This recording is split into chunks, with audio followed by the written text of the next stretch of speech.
قل أندعو من دون الله ما لا ينفعنا ولا يضرنا ونرد على أعقابنا بعد إذ هدانا الله كالذي استهوته الشياطين في الأرض حيران له أصحاب يدعونه إلى الهدى ائتنا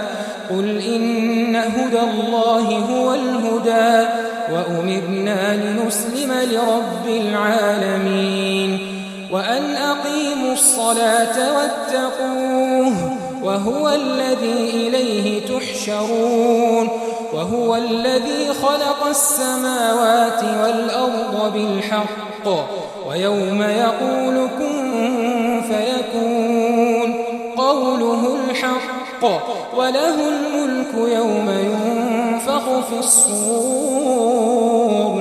عالم الغيب والشهادة وهو الحكيم الخبير وإذ قال إبراهيم لأبيه آزر أتتخذ أصناما آلهة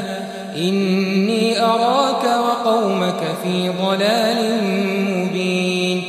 وكذلك نري إبراهيم ملكوت السماوات والأرض وليكون من الموقنين فلما جن عليه الليل رأى كوكبا قال هذا ربي فلما أفل قال لا أحب الآفلين فلما رأى القمر بازغا قال هذا ربي فلما أفل قال لئن لم يهدني ربي لأكونن من القوم الضالين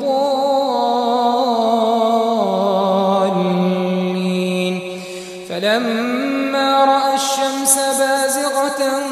قال هذا ربي هذا أكبر فلما أفلت قال يا قوم إني بريء مما تشركون إني وجهت وجهي للذي فطر السماوات والأرض حنيفا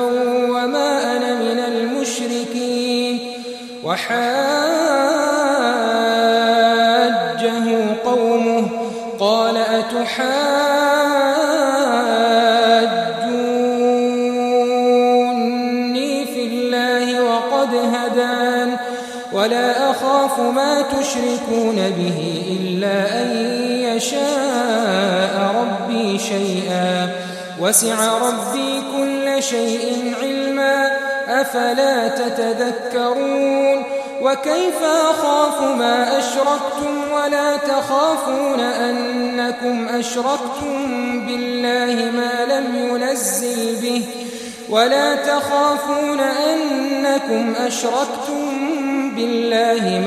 ينزل به عليكم سلطانا فأي الفريقين أحق بالأمن إن كنتم تعلمون الذين آمنوا ولم يلبسوا إيمانهم